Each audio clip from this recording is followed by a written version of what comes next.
Hello everybody, I want to welcome you to my channel and to Takeover Tuesday. I want to give you an apology before I get started today. Haven't been able to shoot one for the last week or so because I've been traveling the nation, teaching leaders and preaching the gospel of Jesus Christ. So thank you for your patience, but I've got some great teaching lined up for you today. In fact, I'm going to change your life and your organization today. Here's what we're going to talk about for the next couple of weeks. We're going to talk about scaling our organization for growth and what kills organizational growth. And I'm going to give you some information that's come out of 36 years of experience of working alongside of some of the greatest corporate and religious leaders. So you need to lean in right now. Now, before I get started, do me a favor, hit the like, hit the subscribe button, and whatever you do, share this with some family, some friends, some other leaders so that we can help everybody have a great Takeover Tuesday. So welcome again to today's leadership moment, and that's what I like to refer to these moments as. And whether you're in the lead or of a boardroom or a church house, today's teaching is going to be for you. It's really going to be all the way across the board. And I've got some incredible things pinned down, so I just want to jump right into it so I maximize your time. Let's get real honest. We've got to start out with a self-assessment. So we've got to get real honest with our leadership. I have never met anybody who said to me, "Shane, I don't want growth." I've never met anybody. Every single leader that I know of every organization, no matter what kind they are, wants growth. But what I have found is not everybody is ready for it. And so today, my goal in teaching you is to help you see if you're ready for it, because I know that you want it. So today, open your heart, open your mind for the next few minutes. Listen. You don't drift into scale. In other words, you don't drift into growth. You have to design for it. So what I want to do is I want to give you the 4 leadership laws that I have found that have helped me lift my organization to another level and help me to constantly build and to grow. And if you don't follow these laws, you're not going to build, you're going to be bound to break. So these laws are very important. Law number 1, to scale into greater growth. Law number 1, clarity is king. Clarity is king. You cannot scale, leader, what you haven't defined. So clarity is king. When your team is confused about the mission, when your team is confused about the vision, you know what they start doing? They start making up their own. And before long, you have a vision that becomes division. If people don't know the what, the why, and the how of your organization, guess what they do?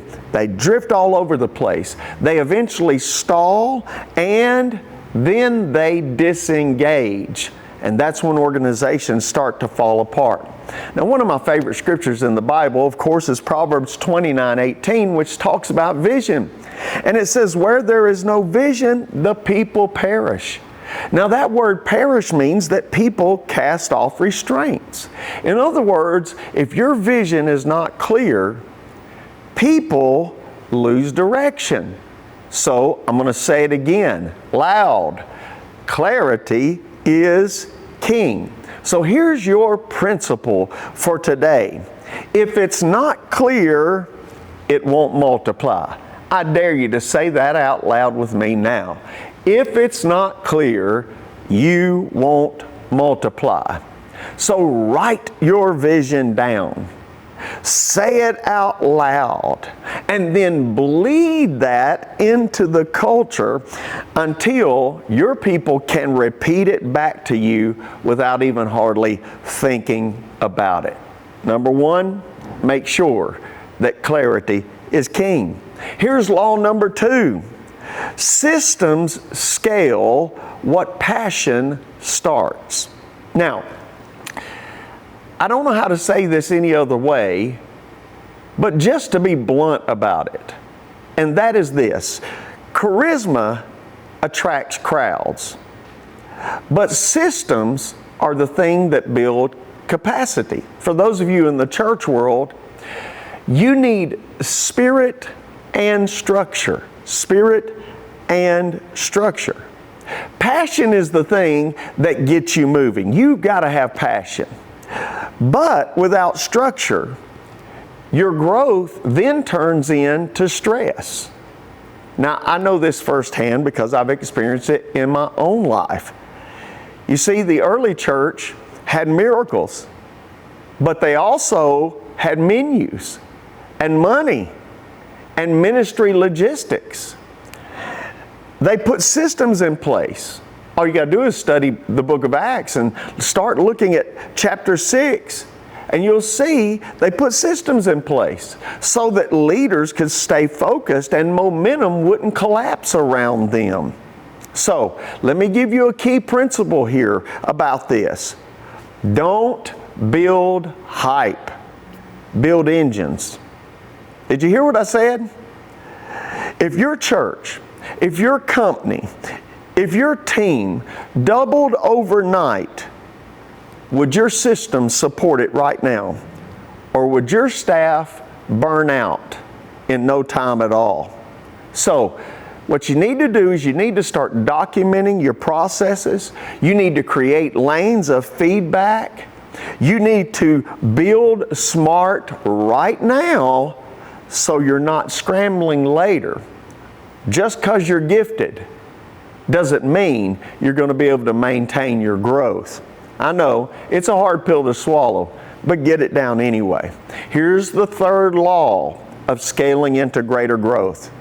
Understand that culture sets your ceiling. Culture sets your ceiling. You can only scale to the level of your internal health. And I'm talking about your organizational health. You see, culture is what happens when nobody's watching. It's what happens behind the scenes. Culture is not your logo, it's not your branding, it's not even your language. It's not your values on the wall, it's not the signage. It's what people whisper about in the hallway. So let me teach you something that I've learned the hard way. Whatever you celebrate, tolerate, or ignore, you reproduce. Did you hear what I said? Whatever you celebrate, tolerate, or ignore, you're going to reproduce it.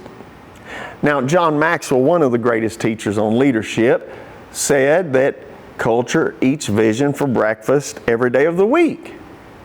So what I'm trying to tell you is you can have the best systems in the entire world, but if there's gossip or apathy or fear ruling the room, your vision will eventually suffocate and lose its life. So let me just leave you with something that a great leader taught me one time about culture. He said, Shane, culture is created by design, not by default. You have to work on it. There's no neutral zone. You're either going to grow or you're going to retreat. You're either going to have a toxic culture or you're going to have a healthy culture. So make sure you build a good culture because that's your ceiling. Here's the fourth and final law I want to give you today about scaling your organization into greater growth. You can't scale what you won't share. All right, let me put it like this. The law is you need to learn empowerment, not control. Empowerment, not control. If you knew how many organizations that I walk into that absolutely micromanage themselves to death, you would be shocked. Micromanagement turns leaders into lids. It stops growth. If you are the kind of person, the kind of leader that has to approve everything, then leader, I want you to hear me today, you're the problem. You're the bottleneck of your organization. Because great leaders don't micromanage every single thing. Now, Ephesians chapter 4, verse 12 tells all of us preachers, and really all of you corporate people would be, do yourself justice to pay attention to this, that our job is to equip people. Equip people. In the corporate setting, you got to empower your team to make decisions. You got to let them fail forward. I've never been good at that. I'll be honest with you. It's always been hard because I like everything to be just a certain way. But people have got to try and fail and then know that they can learn from that failure and move forward. You've got to teach your team to own their outcomes, not you be in control of all of their outcomes. So let me just give you some wisdom that has taken a load off of me and is going to free you today. Stop trying to be the answer to everybody's question. Stop trying to be the answer to all of your organizational issues. And start building people who can lead without asking your permission every time they want to do something that's in their heart. So, I'm going to leave you with this great leadership truth today. Control creates compliance. Empowerment creates ownership. If you want to multiply your impact, you better learn how to multiply your leadership. Loosen up your grip a little bit. Learn to build your team and trust your team and let them go. So in closing, here's your 4 laws to help grow your organization. Remember, clarity gives direction. Number 2, remember, systems create sustainability. Number 3, remember, your culture sets your ceiling. And number 4, remember, empowerment fuels multiplication. You will not grow because you're lucky. You grow because you're a leader.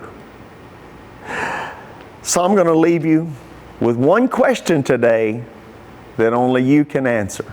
And here it is. If growth came knocking on your door tomorrow, are you built to receive it? Or would you break under the pressure? Would you break under the blessing? It's time to start building on purpose, leader. Now, this is the best advice I can give you that I've learned. So whatever you do, don't cast this to the side. Teach it to your team. Turn them loose. And today, I'm praying a blessing on you. Now, this has been your Takeover Tuesday. Go out and take over the world.